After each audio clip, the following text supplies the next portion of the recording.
ওই যে নিচে একটা লাউ গাছ দেখতে পাচ্ছ, লাউ গাছটা খুব সুন্দর হয়েছিল। ইঁদুরের এত পছন্দ হয়েছে, লাউ গাছটাকে উপরে উঠতে দেয়নি, সব ডগাগুলো খেয়ে নিত। যাই হোক, সাইড দিয়ে একটা গাছ উপরে ওঠানো হলো। গাছটাতে অনেক কড়া পড়ে, ছোটো ছোটো কড়া হয়ে মরে যায়, প্রচুর কড়া পড়ে, কিন্তু বড় হয় না।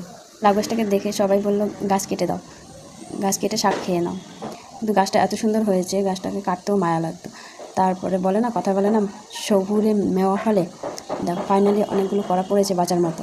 ধৈর্য ধরলে সেই জিনিসটা পাওয়া যায়। দেখো লাউগুলো হয়েছে, অনেক বড় বড় হয়েছে লাউ, অনেক কটা লাউ হয়েছে। লোকের কথা শুনলে এত সুন্দর লাউ হতো, কত সুন্দর লাউ হয়েছে, দেখতেও ভালো লাগে।